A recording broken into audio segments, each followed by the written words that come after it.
can be down as low as 12, but when it comes in on the warm sand later, it can be warmer. And yes, right. You usually wait till that happens. Yes. Yeah. I was, anyway, I thought of you. He's actually quite interested in the Dhamma. When we have our next live discussion here, he'll be in Manly. He'll be joining. Yes. I think the water temperature is down closer to 12 now. Yes, that's what it sounded like from his description. Might do a few cold plunges at some point, but I don't think you can spend much time in there. Yeah. We've been very fortunate this summer, though. Good, and good to see everyone else here. And hi, Tom, Kun Sapatson, Hador, Nina, everyone. And Jan, are you here now? Yes, Sawadika, everyone. Sawadika, Jan. Good morning, everyone. Hello, everyone. Good morning, everyone. Phong, you've joined a few discussions. Lost us. Hello, Ha. Hello. Phong or Ha or anyone who, or Hador, do any of you have anything you would like to bring up today?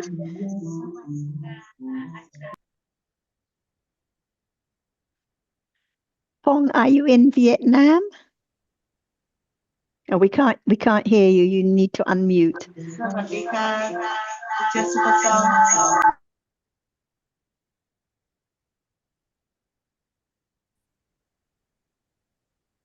Do you know how to unmute, Phong? The audio, you need to press that when you're speaking. We can't hear you at all. Phong ơi, em tắt mic. Okay, that's it. Are you in Vietnam, Phong, now? Yes. Yes. Sawadika, Achan, Sala, teacher, John, and everyone. Yeah, glad you can join these discussions. Yes, nice to anything you would like to ask about, Phong? I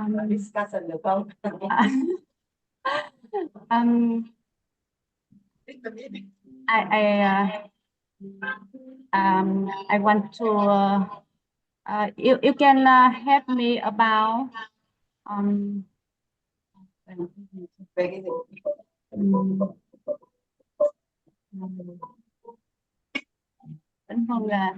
about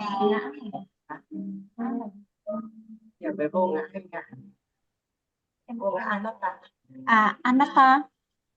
Okay. Anatta. This is the most important topic of all.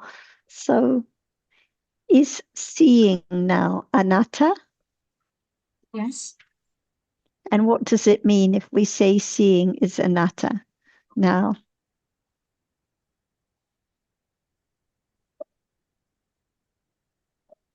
Why is seeing anatta? Tại sao mình muốn biết về thật thấy này? Hỏi em là tại sao này?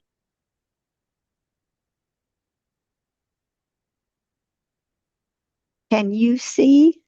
Can I see? Can anyone see? Yes. Yeah.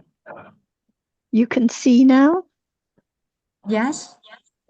So if you can see, then it's seeing is not anatta. That means seeing is atta. If Nobody it's you. and nobody see. Nobody sees because it's just anatta, because seeing is just a Dhamma which arises by conditions and sees. This is what is meant by seeing as anatta. And what is seen now? What is visible now? Is it someone or something, or what is seen now? No. No someone, no something, just that which is visible. It's anatta. So when we talk about anatta, we have to talk about different dhammas, because anatta refers to the nature of dhammas. We can't just say, oh, it's anatta, because what does it mean? We have to say which dhammas are anatta. Actually, all dhammas are anatta, and we have to consider more and more what it means. What it means is no one, no thing that sees, just seeing which sees, and no one, no thing that is seen, just what is visible, just the visible object is seen. So no one who can do anything, no one can see, no one can hear, no one can have an intention to go left or right, no one can practice, no one can understand. Just different dhammas which arise by conditions, experience the object, and fall away. And what is experienced, what is seen, what is heard, is just that which is visible, the sound that is heard. No one can be seen or heard, no thing can be seen or heard. All dhammas are anatta.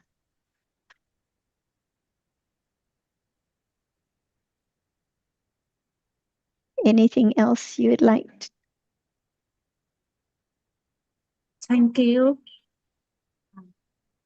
I want to listen more. Okay, glad you're here to listen, Fong, and Ha also. Yes. Does anyone else have any topic they would like to bring up? Tom, anything you've been reading that it's interesting to bring up?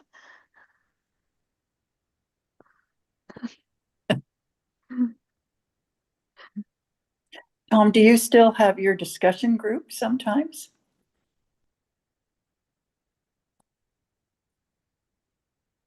Yes, we do.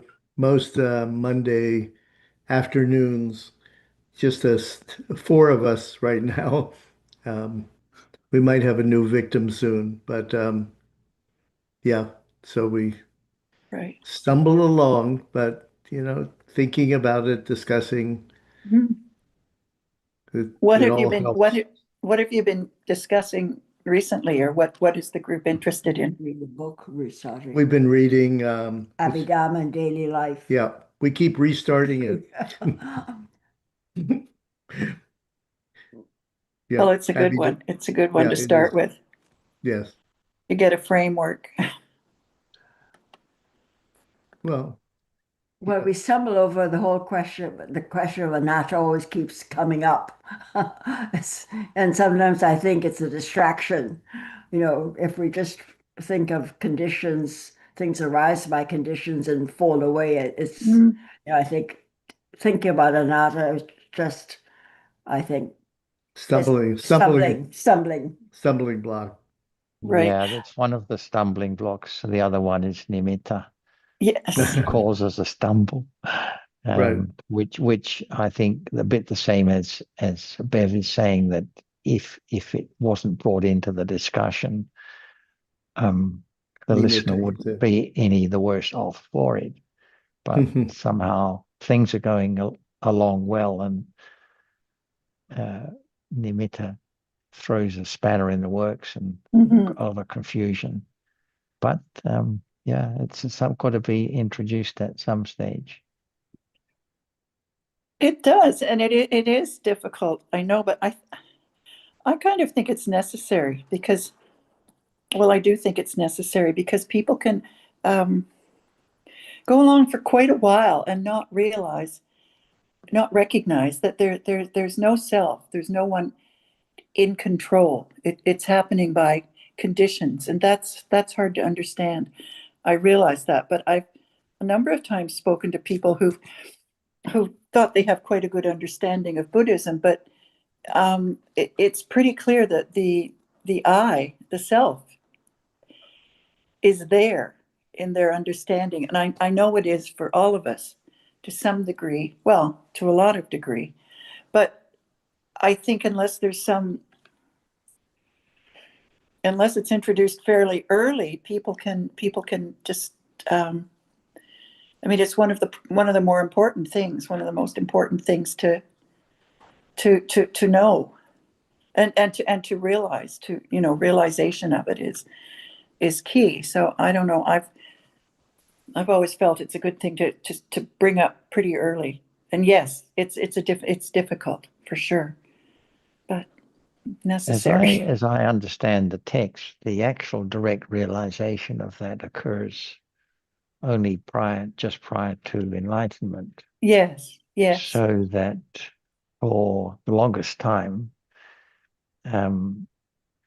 it's more about understanding the conditioned nature of things rather than the realization that there is in fact no self, which is a bit along the lines of Bev's comment that the important thing, that realization only comes from understanding the conditioned nature of things bit by bit, one by one. And it's only when that understanding is developed to sufficient extent that the notion of there being, or notion, the conclusion of there being no self can be born. Yes, that the understanding will be deeper and deeper. But that, of course, doesn't mean that it can't be introduced at an earlier stage. Yeah. I have a niece who once was doing a program down in the U.S. Actually, it might have been San Francisco, but it was a meditation thing, so there were all sorts of issues. But we're talking about the kinds of thing they talked about and the kinds of things they'd learned, and you know, Nietzsche and Dukkha were big on the list, but she'd not heard at all about conditioned nature of realities and anatta, or, you know, the no self. It was interesting for me at the time that it wouldn't have been raised. But yeah, it's only intellectually that you can really deal with it in the early stage. Even further on, it's only intellectual until it's realized. And I think of course, anatta is a characteristic of conditioned dhammas. Yes. Is part of one of the three characteristics. Yeah. So I'm making a distinction between that and the conclusion that there is no self. Yes. Which is a slightly different thing to be considered. Yes. Yeah. So the characteristic of anatta can be appreciated at any stage as just as much as the other two characteristics. Yes. If it's explained in the terms of the conditioned nature of realities. Yes, yeah, that's a good way to put it. And the commentaries describe it as not conditioned dhammas as not being susceptible to the exercise of mastery. Yes. So one doesn't actually have to bring in the concept of there being no self in order to explain the characteristic of anatta. Yeah. Yeah, thank you. That elaborates. That's good. And I think what you describe, like in the conversation with your niece, is very common. Oh, I do too. Most people avoid. Have no idea. No interest at all, because they want to practice. They want to continue in control of life. And we had a good friend who used to join the discussions, who teaches Abhidhamma courses. And we asked him he was talking about practicing and doing, and we were saying, what about dhammas as anatta? And he said, oh no, we haven't got to that yet. Even though there've been many courses on Abhidhamma taught, whereas for us, it's like lesson one, right from the beginning. There has to be the beginning of understanding, so that there are just dhammas, and learn about different dhammas. This morning we had a dhamma discussion at breakfast with some friends who had asked for it, and one of the difficulties that came up, which they were asking about, was, well, what about with the understanding of realities? how does it change life? Does it mean there's less emotion and less disturbance in life? Everyone wants quick results. This is what it comes down to. They want the change, the noticeable change in the day. And we were talking about how understanding gradually lets go of the clinging to self. But it's a long path, but they would like an instant improvement in their life. But actually, it's all just more clinging to self. Mm. But anyway, interesting. Any other comments, Bev? No, I mean, we're just starting the second chapter, Candace, and we've just gone through Cheetahs and Jetasikas and Rupa, which is also I mean, one of the problems is they keep saying that we've known them and we've met together for many years, but because we go away in the winter, there's a long gap. And Bob, who is a very, very, very interested in it, always says, and I forget. We try to do the Pali terms, but it's good. We keep meeting and we keep stumbling along.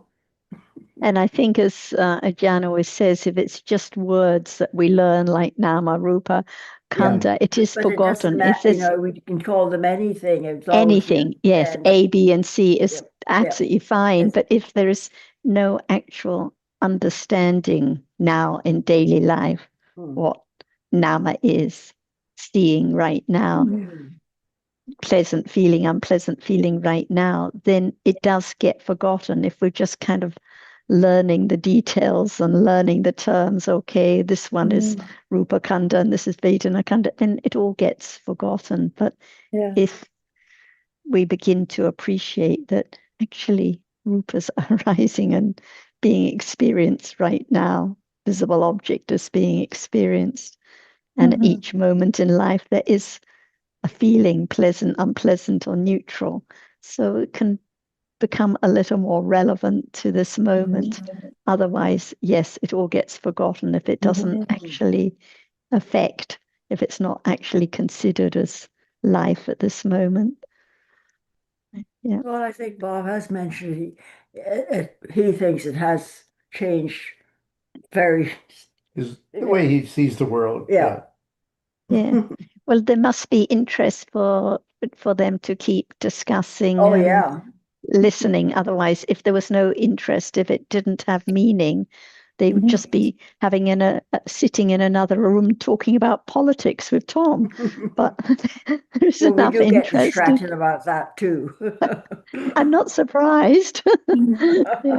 There's lots to get distracted that's going on here right now. But even when thinking about other subjects like food or politics, there can be a little understanding. These are dhammas too.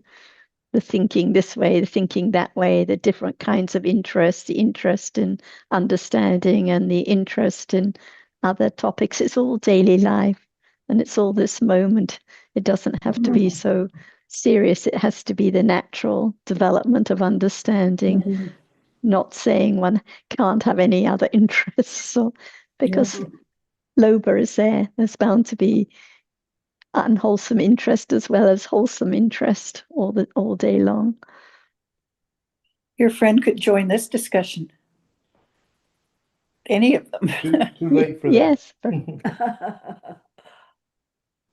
Okay, let's see. When daylight saving time, we switch back in November. I think we'll be more in par with you. We'll start at an earlier time. Yes, it's easier then.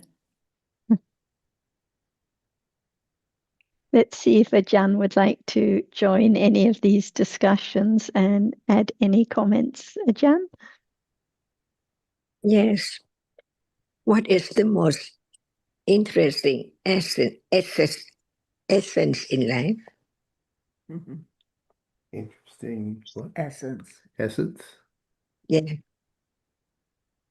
No. What is the most interesting essence in life? The question can condition a little more interest in understanding the truth. That's why we cannot just help the other to understand by words only, but by thinking, asking. Let them think a lot, consider for themselves to have their own understanding, their own resolution, not just we put something for them to remember or to follow. That's not the way to help people to understand the truth. But by asking, considering, thinking, discussing together, it can condition more reasonable moment to understand the ultimate truth that everyone agrees because it's so real. It can be learned anytime, anywhere, any situation, no matter politics or war or anything at all. What is the best moment in life? Talking about it, thinking about it, planning anything about it. See, because life is so short, just in a moment, from moment to moment, is that right? Ask them to think, to be true to the truth, to understand that nobody can change the absolute truth, the ultimate truth at all. It's there now to be proven whether it's true or not. As it is, as we learn about it, to understand it deeper, clearer and clearer, and more subtle each moment, because it's so deep. Why is so deep? That is seeing right now, hearing, thinking, different moment, gone, unknown from moment to moment. From birth, it creeps on, from moment to moment, to the end of life. So what is the worth in life? Just living from moment to moment. What is the most worthy moment in life? Without understanding, full of attachment, aversion, all kinds of akusla, not understanding about no matter it is kusla or akusla, it's gone instantly, unknowingly, from moment to moment to the end of life. And what was there in life in a moment? Gone forever, never to arise again. So what's the use to think about it, dreaming about it, planning about it, on and on, without understanding the ultimate truth, the cause of this moment? No one can change it the way it is. It has reason. No one can make it rise at all by conditions. Learn to understand the way it is. Life is the birth moment to the death moment. And between that, just seeing, hearing, smelling, tasting, touching, thinking, and all kinds of kusla and akusla are known that they are gone instantly. No one there at all. Never be, never to arise again at all. Is that true? So what is the most precious of this rare moment or any moment?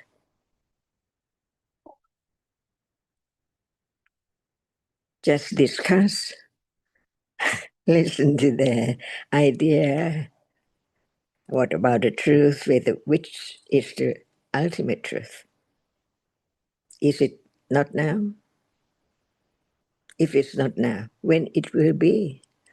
Or when is it arising? Thinking is conditioned to arise to think about just that has been heard and experienced through different doorways. Is that true? That's all. We just learn to understand the truth. And where's the truth? Each moment. And where are they? No matter we talk about hearing or seeing, so close, just at the body, from head to toe, is the source of the world. Thinking about that which is seen, considered, What about that? All not far away from head to toe. But the truth is so very subtle. Even seeing right now, is it worthwhile to begin to study, to get closer to the truth? Because the truth is so very, very deep, very, very subtle. Seeing has a reason. Where does it arise? Any time of seeing, not far away at all, just at the eye base for sure, not away from that. And it just sees that which impinge on the eye base, just a speck of that which is seen. Can it be anyone or anything? Just one moment of seeing. Impossible. So without understanding the truth, the subtle truth of that which arises and falls away by conditions at the eye base, how can there be the understanding? What does it mean? Anatta. Because it's not just the word, but it's the understanding of the truth. What is there is conditioned to arise and fall away instantly, never to return, never to arise again at all. How can it be something or someone or anything at all? So what is the most precious moment? This moment of understanding, the subtlety of what is real, we call it Dhamma. So when we say Dhamma, it's the Pali term, but the truth of it is whatever is real is real. And the word for any language is different, but for in Bali it is Dhamma. So we can learn about Pali term to understand the truth, or no matter we remember it or not. What is real is real. What is real is Dhamma. Seeing is real. Seeing is seeing. Seeing is a Dhamma, a reality. Is it true? No one can make it arise. It is there now, any moment, all day. As soon as one opens up one's eye, so many different ideas about this and that from different color, different object which impinge on the ibis. How long it will take to have firm confidence of the truth of the no one, nothing. Anatta, not atta. Anatta is not anything, not anyone. And atta is someone and something from life to death.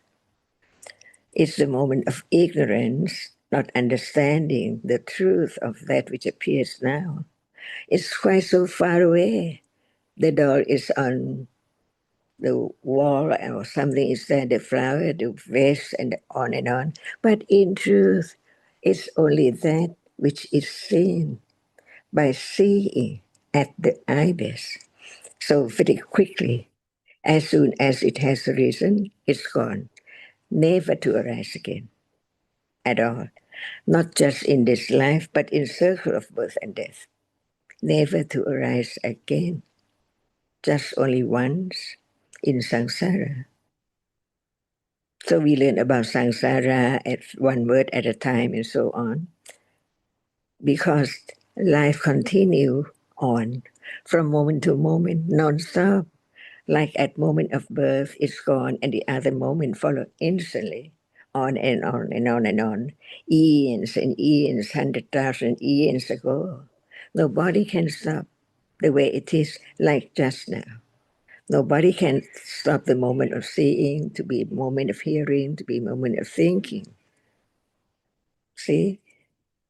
Is it true? To be true to the truth, to be sincere that what is real, what is true. And that is satya in Pali, the truth. is such a barami. Without being true to the truth of this moment, it's impossible to use the term anatta, no understanding of what is there, as just is conditioned and then gone, never to rise again. And even the word, it's conditioned, it has to be understood a little more. It's conditioned by many conditions for its arising. So as soon as it has arisen, it's gone. Is it true? How fast it is. That's why it hinders the truth. It hides the truth of right now. Nothing is permanent. Otherwise, life cannot go on. It cannot continue on if it's permanent. That's why just be true to the truth. Even we don't use any term, Buddhism or the Buddhist teaching or anything. But as soon as there is a little more understanding of the truth, who has enlightened, so very subtle truth, to be able to teach the others to think about it, consider about it, just about the truth, which does not belong to anyone at all. Is it true? That is the meaning of Buddha, the very high virtues of understanding beyond anyone's in the whole universe. See, is it true? Who knows about the moments seeing now appear or not? We think that seeing appears, but in truth, seeing does not appear. Only that which is seen appears. No thought about seeing at all. And that which appears is the nimitta, the sign of the speck of what is seen at the eye base.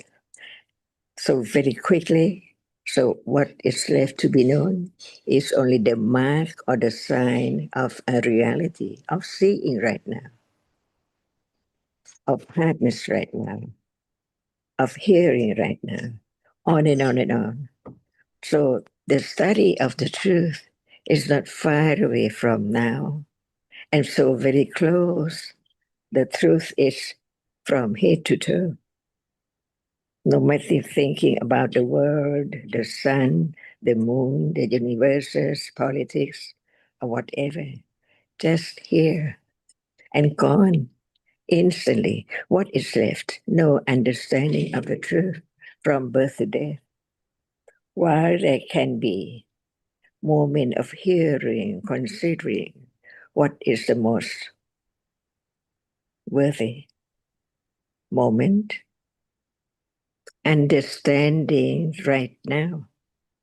And that is the only way of the Eightfold Path, of the Four Noble Truths, the Fourth Truth, the path leading, developing to realize the very subtle truth, which is now the first truth, arising and falling away. Nothing which appears can stay long at all. It's gone unknowingly from moment to moment, from birth on and on, to moment of seeing, to moment of hearing, smelling, tasting, touching, all gone instantly until it appears as it is. It can be studied until it appears so very clear. But it's not just hearing about it, because this is the intellectual understanding, the pariyati of the Four Noble Truth, the first round of understanding what is true, what is there right now. Consider, can that which is heard from head to toe be someone or something or me? not just to believe, but to consider. To consider, hardness cannot be taste. It cannot be sound. It's there only as it is, hardness only, not heat, not cold.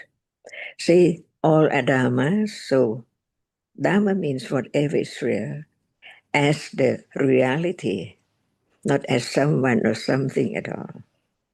The source of the world, the source of life, the source of everything is that which is conditioned to arise and falls away. That's why people have different ideas, different plans, and so on. But all gone, all are Dhamma, not me, not mine, not anyone or anything at all. Is it true? Is it worthwhile listening again? Consider again to have more confidence whether it's true.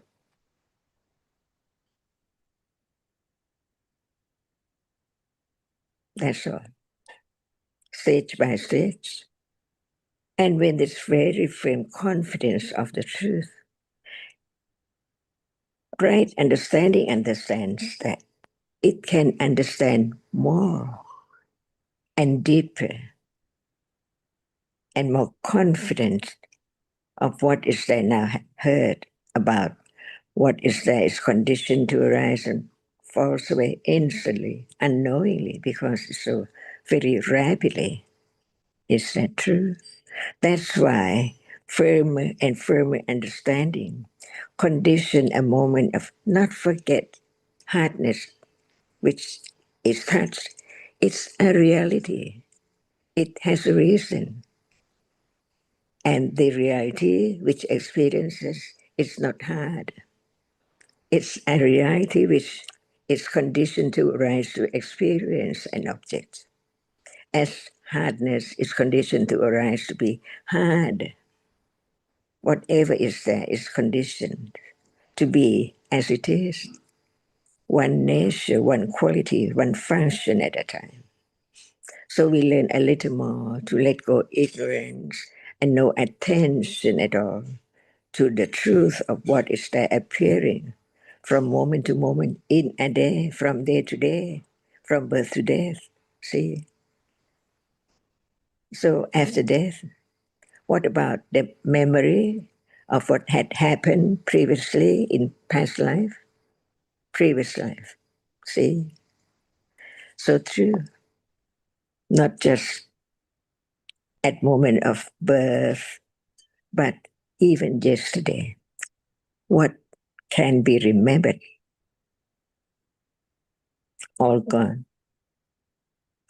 So the word of truth is so true, never been changed.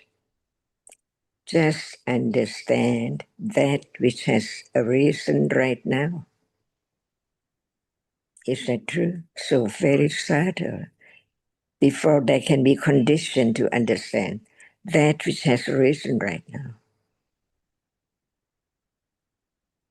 We use many different words to represent it, but the truth is that understanding understands only that which has arisen right now. Is it true? Deeper and deeper and deeper understanding, because the truth is so very subtle. So the first round of the Four Noble Truth, the pariyatti, the very, very keen and clear understanding at level of intellectual understanding. It's not enough because as it's so real, it can be realized. That's why we learn a little more about other realities, not just seeing, to understand seeing what are there together,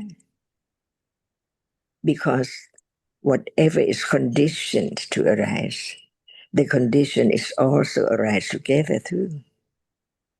For example, there is seeing. but without the reality which contact the visible object impinge on the eye base, and the reality which arises contacting the citta, the reality which arises together to experience only that object. See, that's why Buddha taught about the factors, the reality which condition seeing to arise, which has to arise together. See, but now only seeing is there, but in truth, there must be conditions for its arising to see, even just for a moment. A moment, see how short it is. Because as soon as one opens one's eyes, so many things around, left and right, up and down, back and forth, all around, are dhammas, unknown. And that can be known when we just hear about it one word at a time. Consider carefully, be true to the truth, firmer and firmer and firmer, because the truth cannot be changed. But what about the understanding? Is it strong enough, firm enough to the truth? That's why it's the whole life, developing understanding, because nothing can be as worth as right understanding of the truth. It cannot be bought, it cannot be exchanged. It has to be conditions for it to arise, to begin to understand the truth, little by little.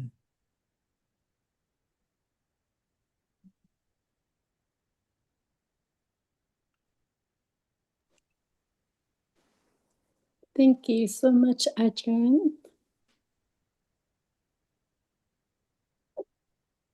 Yes, thank you, Ajahn. Those are very, very encouraging and to the point words. Appreciate it very much. My pleasure. I have a question for Tom arising from that. So Tom, Ajahn asked at the beginning that she mentioned you can say to your friends, you can ask your friends to help them consider, you can ask them what is the most, well, she used the word essence, what is the most interesting essence, but you can ask them what is most interesting in life. What will they say? How will they answer?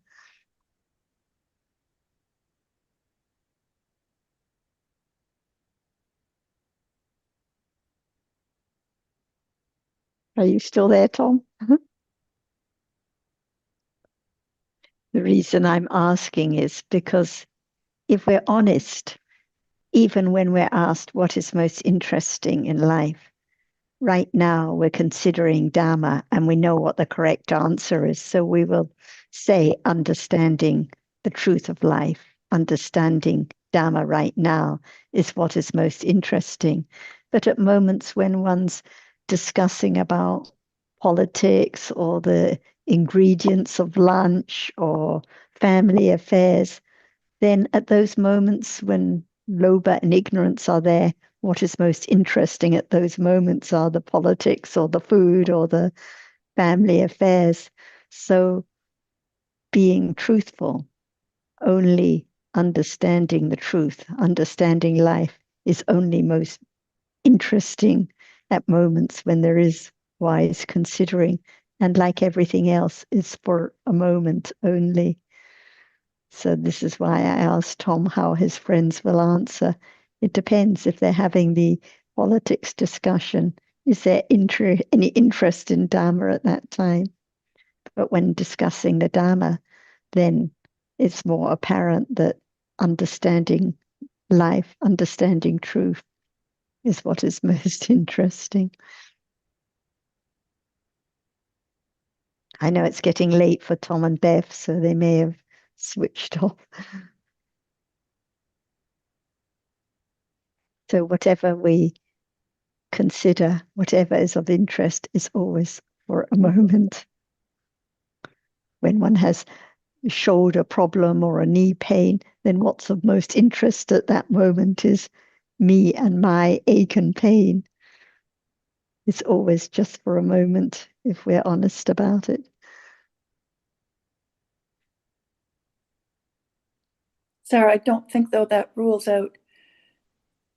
There can be for conditions to for thinking about aspects of the Dhamma to arise through the pain or whatever. Just in terms of there can be recollection that it is just for a moment. The pain may not feel like it, and you don't react that way, but that those thoughts and considerations can arise really any time. They don't arise often, but well, I don't know. For some people, they may, but yeah, I think they can. Right. And when there's wise reflection that it is, it's just a moment of experiencing hardness or heat and gone instantly, and the pain is gone immediately. At that moment, there's most interest in the truth, the Dhamma. But at moments of poor me and my pain and this and that, then at that moment, no interest in understanding. So different moments. Like even now, even while listening to Ajahn or friends talking about the Dhamma, many, many moments of appreciating what is most beneficial, most useful, but at moments of being distracted and thinking about one's lunch plans later today or whatever, then at those particular moments, no interest because the attachment and ignorance has taken over. So it's always for a moment. The understanding, the interest, the kusala, the akusala. And I think it's good to know, not to kid ourselves, that it's always the appreciation of the Dharma at each moment. It can't be like that. No.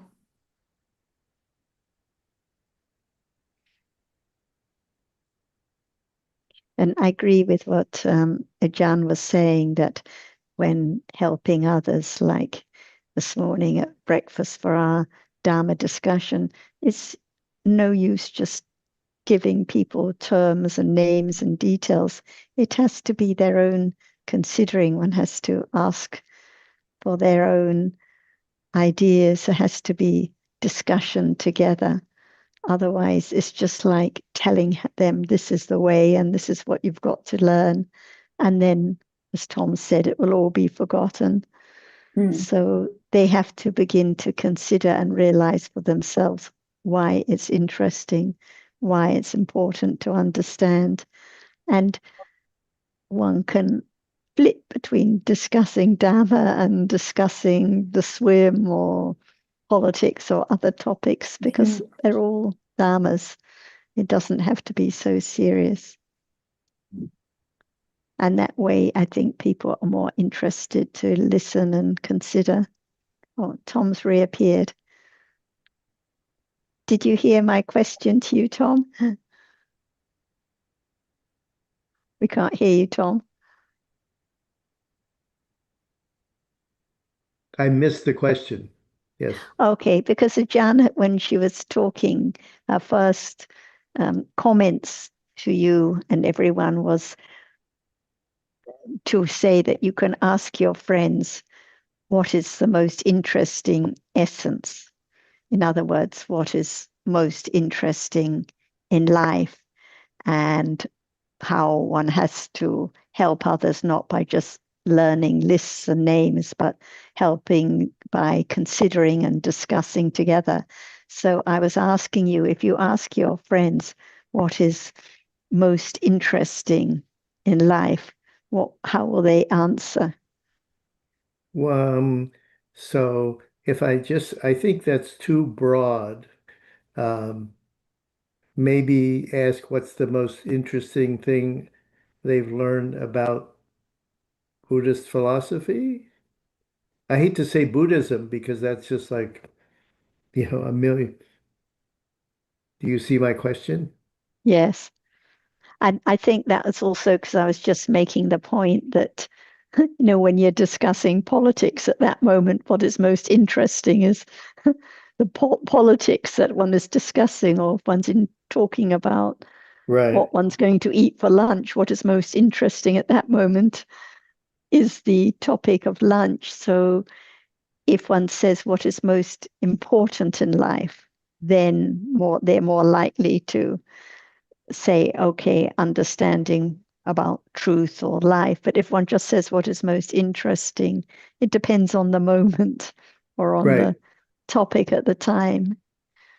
Because even for ourselves, we can't say at every moment in the day that what is most interesting is the Dhamma, because when attachment leads away, the family, the lunch, the politics, the swimming, other topics are most interesting at those moments of lobha. So it's only when there's wise considering and understanding that there is the interest, that the most important interest is in understanding life. So I think, as you say, maybe you have to change the scope of the question. Like now, when we're discussing Dhamma, what is most interesting in what is the most interesting topic to discuss further? Like Fong said, okay, discussing more about anatta.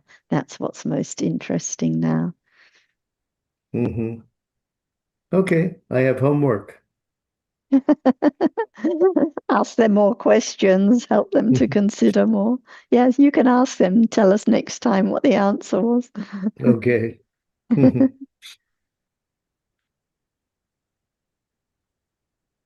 Yep. No, it's such a different way of thinking. And so it always interesting to watch people go through the process of readjusting their view of the thought process and how we live our lives cognitively, you might say.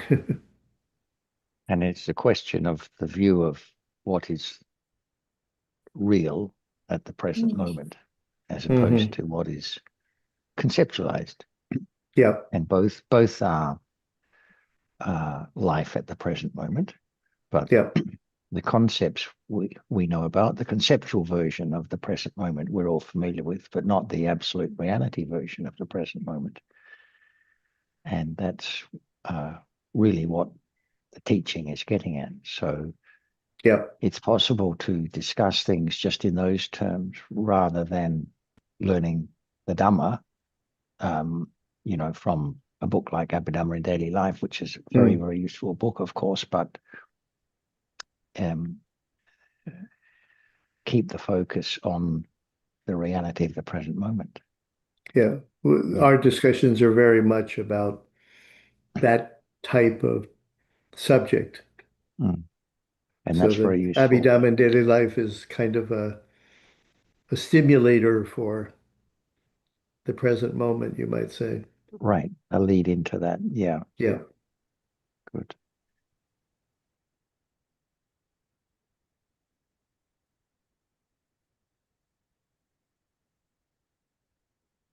Yep.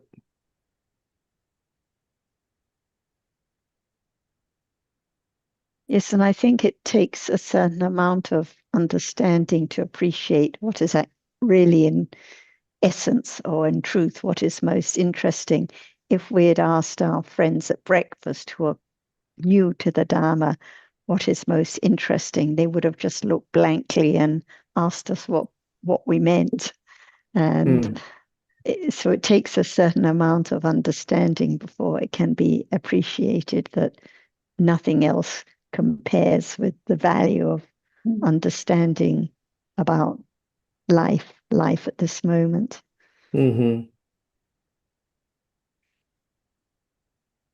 Yeah.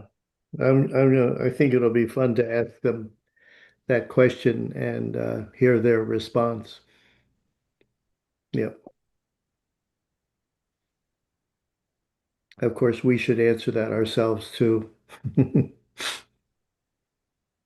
Now, as I mentioned, it comes down to the truthfulness, to be truthful, what is most interesting now when you're talking about American politics, what is most interesting. So it all comes back to the understanding at the time, I think. Yep.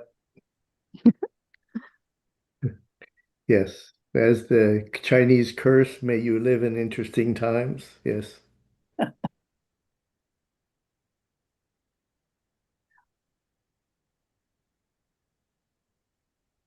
Sarah, Does anyone go well, ahead? a little bit here. You quoted a sutta last week sometime, or maybe even before that, but there were a lot of words used to about anatta, and I just found my notes about this, and some of them are interesting, and of course none of them really get to it. I mean, they try. Vocabulary won't do it, but alien, empty, vain, void. What have we got? Ownerless.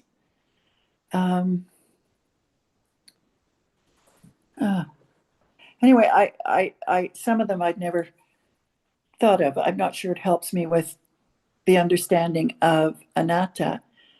Alien, vain were the ones that I questioned the most, and yet others, ownerless. I just thought I'd read out that list because it's certainly not the same as direct understanding of anatta, but as one is contemplating. And that's why there has to be the understanding of dharmas to have any understanding of what is meant by anatta. Like in one of the Chinese discussions last week, it's very common for people, especially who have brought up in a Mahayana Buddhist country, to talk about sunyata, what is void, what is empty. And of course, it's correct, but when one just says all is void, all is sunyata, all is empty, all is ownerless, all is alien, what does it mean? Exactly. It has to come back to understanding, seeing right now. Seeing has arisen, gone instantly.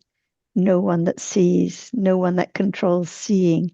It's sunyata, it's empty of atta. It's void of atta. And I don't know, one would have to look at the translation of the other terms like vain and alien, but it's all referring to how it is the Dhamma that has no core, no essence, no self. It's just a Dhamma. So, or whatever words one uses, it's just referring to how each Dhamma is empty of someone, something, and gone instantly, falling away. So it depends how one reads the words as to whether they make any sense, whether there's any understanding. Otherwise, if one just goes around saying, oh, all dharmas are all, everything is empty, the all is empty, but what is the all? People think of the all as the external world, America, the moon, the planets, but the all is here and now, the seeing now, the hearing now, what is seen, what is heard. These are the dharmas that are the all, that are empty of any core or essence. Interesting route back, avoiding some accidents, I suspect.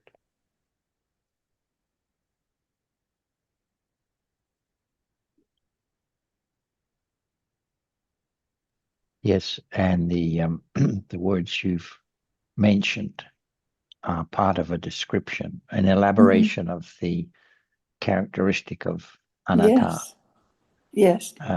The full list is, it says he sees all formations as not self for the following reasons: because they are alien, empty, vain, void, ownerless, with no overlord, with none to wield power over them, and so on. Mm-hmm. And that last one, with none to wield power over them, is also the same as I mentioned earlier about not being susceptible to the exercise of control. Mm-hmm. That's what is meant by the characteristic of anatta. Mm-hmm. We wouldn't normally think of those kind of terms when we see the word anatta, but that I think it for the beginner especially, it helps sometimes to describe things in positive, in terms of their actual perceivable characteristic, rather than the label they've been given. I think it is helpful, but only to a certain degree. Actually, yeah. And with something it's like food for consideration. With something like seeing, for example, when you get past the idea that there's control over what you choose to look at, which is different from seeing, or hearing is perhaps a better example. It is possible even for the beginner to appreciate that there cannot be selection about what is experienced from moment to moment. Yeah, that's very important because it goes with conditionality. Right. And it goes on to say that there is no overlord and no one to wield power over them. So this is all part of the essence, that they are empty of any atta, and no one is there to have any power or control them in any way whatsoever. Right. Yeah. Well, and that list comes from one of the suttas you quoted. So it's valuable to read the suttas for sure. And I think it's from the Visuddhimagga. I'll check the Pali for the terms as well. Yes, because it's. But I don't really fuss much about, like, some translated terms often sound a little strange, but it's just a translation of terms, and the main point is that they're just all dhammas, all conditioned dhammas are empty of self, and no one can have any power over them. Even in nibbana, for that moment, all dhammas. Right. Yeah, but good point to bring up.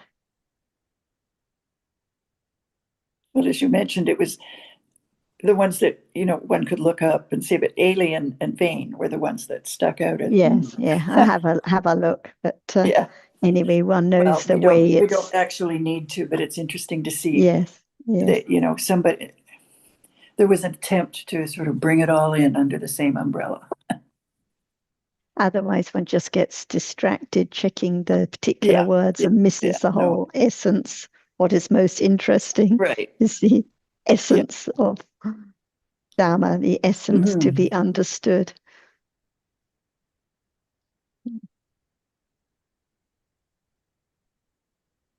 Prakash, do you have any topic you'd like to bring up today, or anyone else? Supatson, Alberto, anyone, Kim Hong, anyone? Just before someone else comes in, just a quick comment, and that alien can be seen as something similar to impersonal. Yes.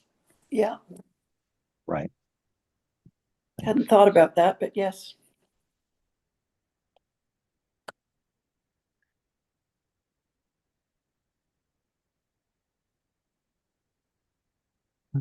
Been listening in all on tapes, and Anne was also there. And there was a discussion about anatta as well, like today. And Ajahn was speaking about, said something about the I am anatta idea. And later on, on the same tape, she mentioned in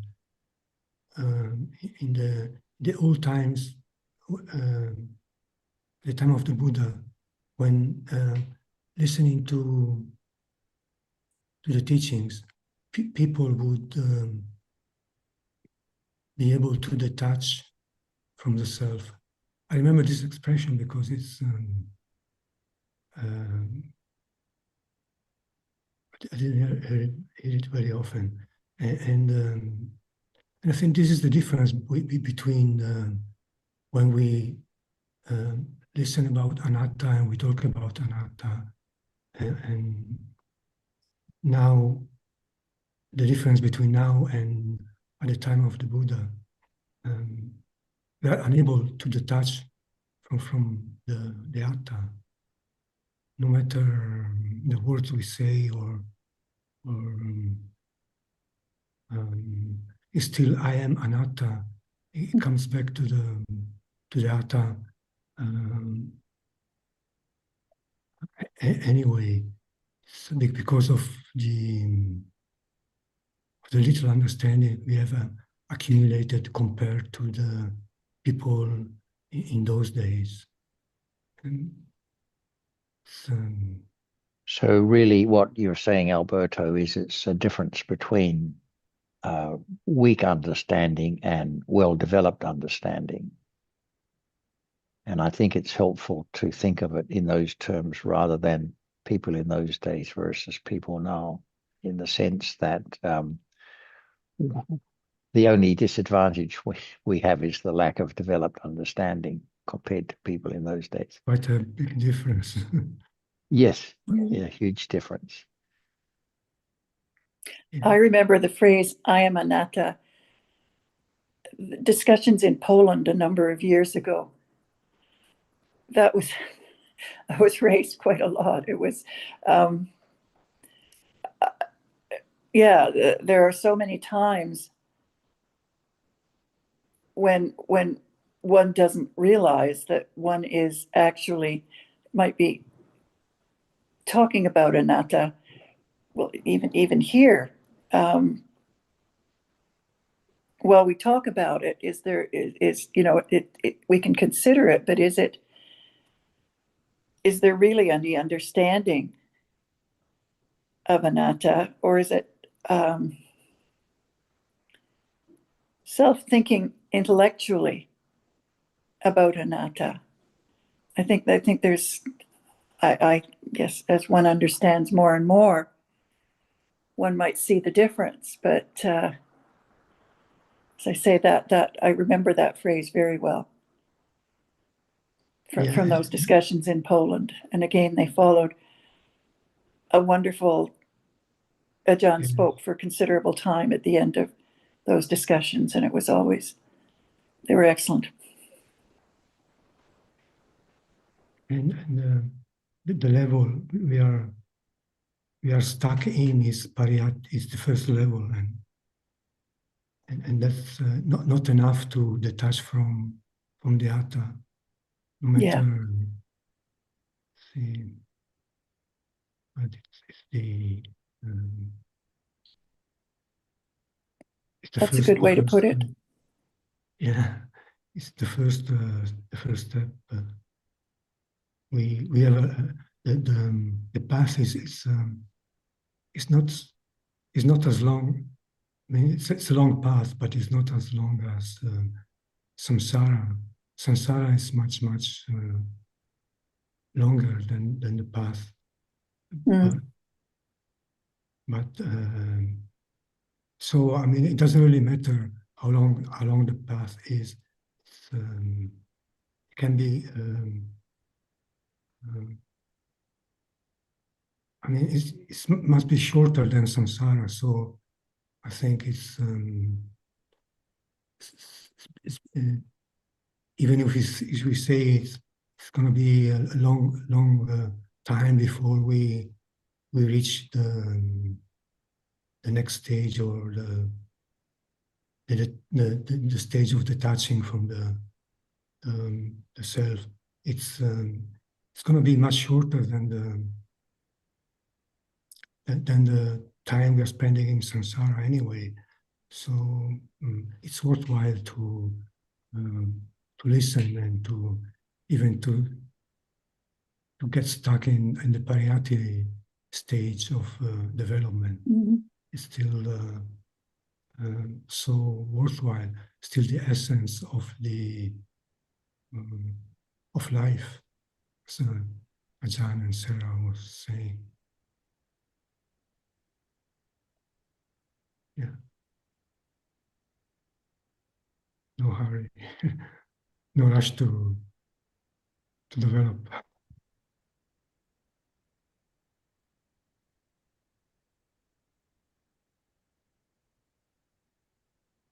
No, the word rush doesn't work in there at all, does it? It's the self that's rushing. Yeah. Samsara is it's the time of rushing is time in samsara, not time on the path. Mm-hmm. Exactly.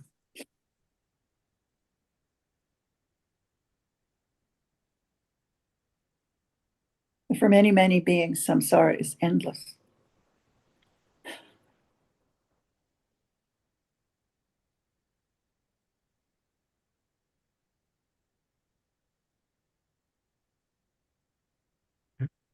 Poland, I've been listening to the first two or 3 days. It's really lots of interesting discussions. Another one is about delirious thinking. You remember? Delirious thinking. Oh, delirious thinking, yes. Delirious thinking, yes. When one just raves on about different terms and details and Pali this and that, but without understanding anything about life now, just delirious thinking. Right. Yeah. Yeah. If it's not Yeah. about now, then what's the use? Yes. I am anatta. I remember one example when a friend was arriving late for discussions or meetings and with this or that excuse. And Ajahn said, I am anatta. It's like one just uses as an excuse, oh, all dharmas are anatta. Exactly. And when I arrive, I arrive by conditions. And but that's all the wrong understanding. That's Right. all about I am anatta. Yes. I remember Good that expressions. one too. Yes. And I just looked at those two expressions you mentioned. The first one, which was Alien. alien, the word is parato, like we have paratogosa, the word of another. So it means it's like alien to the self, not I. Okay. It's what something else, but not I. And the other one for vain is tuchato. And I just read that tucha means empty or vain or deserted. So again, Okay. it's just a way of expressing empty of self. Yeah. Yeah. Just different words bringing out different meanings. But I agree, if we read vain, we have our own idea of what is meant. But little here self. yes. Here it has the other meaning. One knows that each meaning is referring to aspects or ways of conveying that dhammas are anatta. No one there at all. Yes. Right. I'll put the Pali up on the list later. Thank you. Who is ready? Sarah. Maeve, go ahead. Hello. Hello, everyone. I've sort of been listening remotely, but I was able to connect. I know there's not much time left. Great to see you, Tom, and Beverly and everyone else.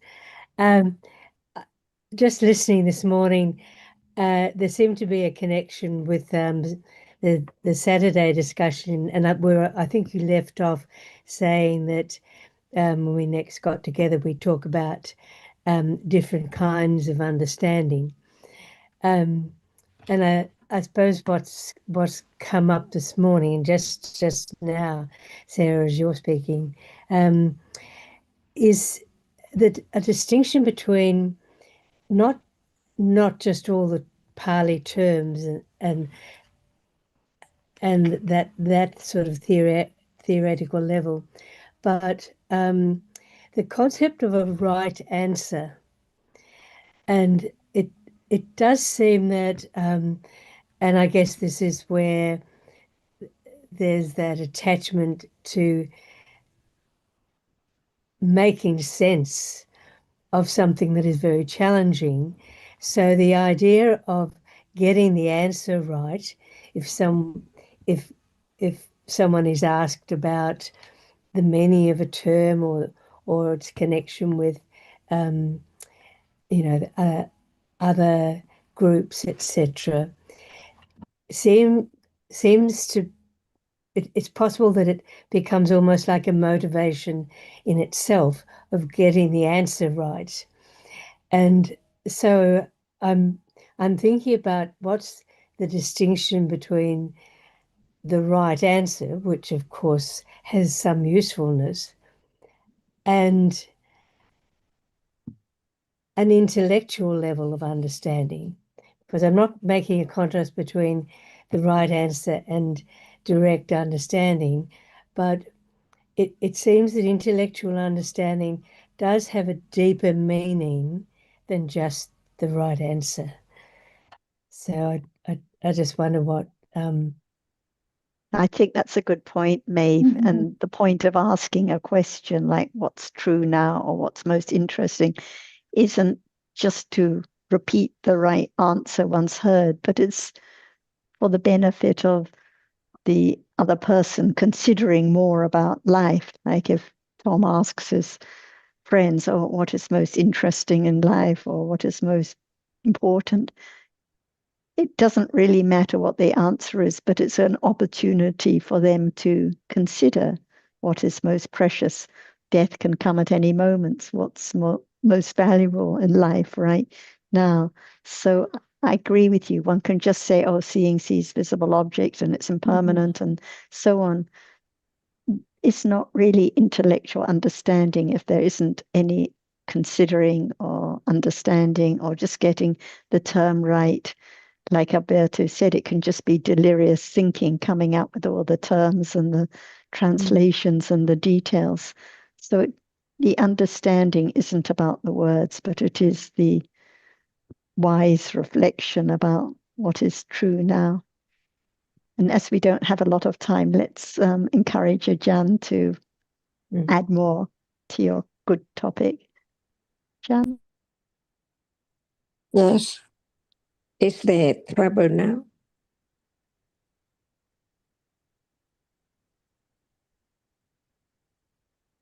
Here, is there what now, Ajahn? What is the trouble now? Okay, what is the trouble now? This is for you, Mary.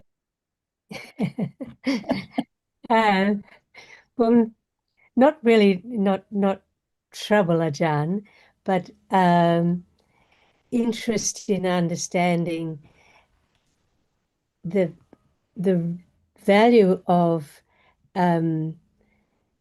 understanding the terms and theory, but not being too interested in just that knowledge, as opposed to how that relates to the present moment. In general, is there any trouble now? Do you mean personally or in the world or? Anything. Yeah, anything, just anything. Actually, of course there is, because the presence of dukkha in every moment, other than moments of understanding, means that there must be trouble of some level or another. strong or weak or mental or physical. There's some trouble, yes. Yes. So what is it? What is trouble? What is the truth of trouble, and what is the reality of trouble? No, in relation to dukkha, it's all the levels of what is unwanted in life, what is unsatisfactory, what is painful, what causes all sorts of levels of aversion. So no matter what trouble is around politics or health or whatever is there, what is it?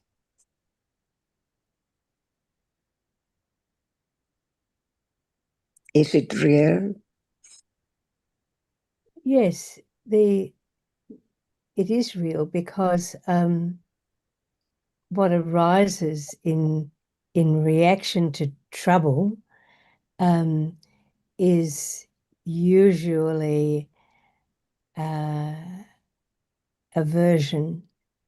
There's usually some aversion in the form of anger or maybe even stronger feelings of dislike and hatred. So trouble is disturbing. So what is the nature of it? Trouble. Well, essentially, I suppose it's ignorance. See, it's not the outside trouble at all. Only thinking about it without understanding. But when there is the understanding, no trouble at all. Is that right? Mm-hmm. That's why in order to have less trouble, it has to be a little more understanding of what trouble is. Otherwise, trouble cannot be less at all around the world, anywhere. But it's so inside. Trouble is there. No understanding of the truth. Can anyone change the world by thinking, trying to solve the problem? Is it possible? Because not understanding the truth. What is trouble and where is it? So no one can solve the trouble of the whole world or other worlds because the trouble itself is just very inside. Mm. So is there any trouble now? A little less. A little less as a result of what you've just said.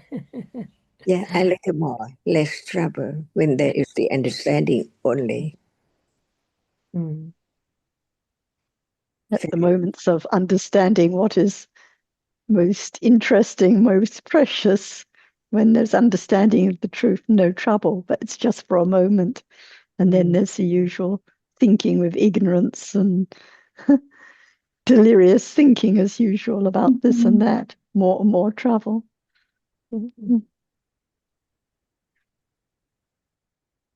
Can we say it's all moments of akusala, attachment, ignorance? Exactly. Without a kusala, no trouble at all. For the arahat, no trouble at all. Yeah. So the lobha now, the ignorance now, the dosa now, there's trouble. And the greater the lobha, the greater the dosa, the greater the ignorance, the more trouble. So only understanding can solve the real problems in life. Not the politicians, not the environmentalists, not anything outside, but just the understanding now.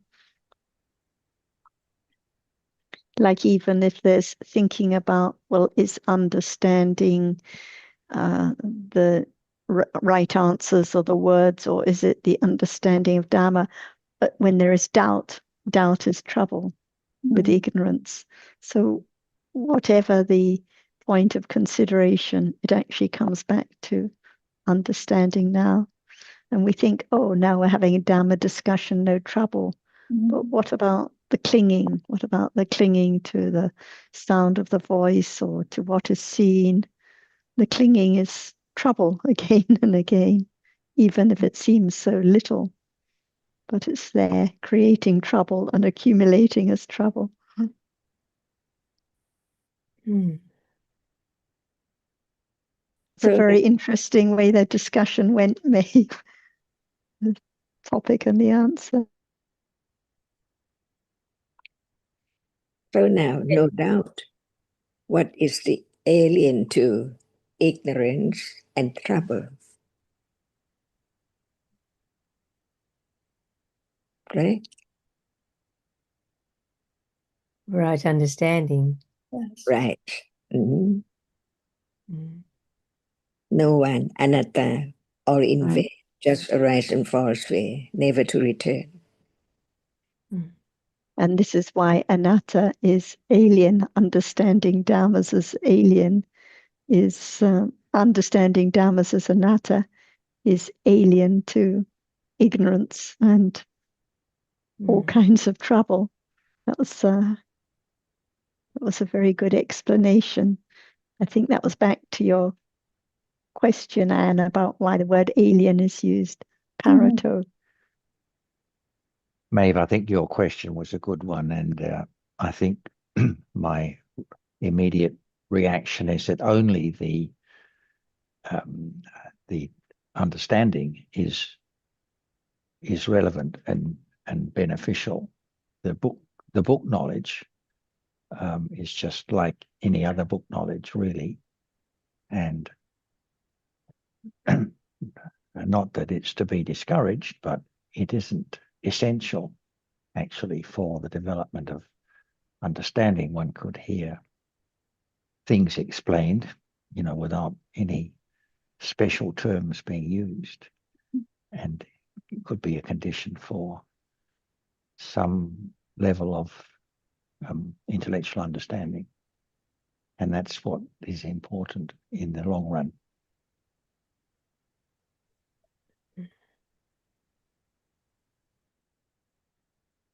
And I think it comes back to what is happening at that moment when there is interest or there is maybe attachment to the answer. So there's something more involved in the process than just having the right answer.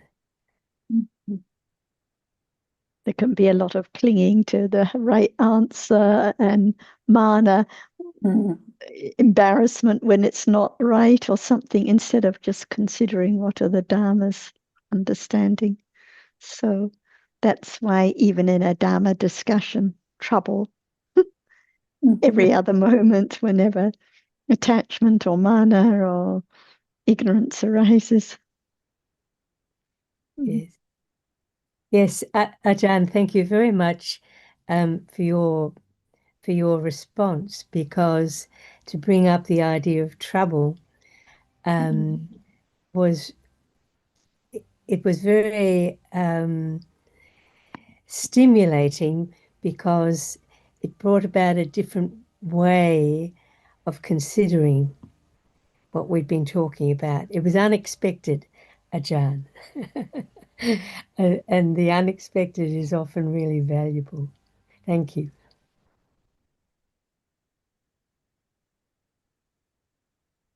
And again, it depends whether there's interest to really listen and consider what is being said, or whether one's just fixed on one's question and expecting a certain kind of answer. But when there's understanding and interest, then there can be wise attention, listening and considering what is true.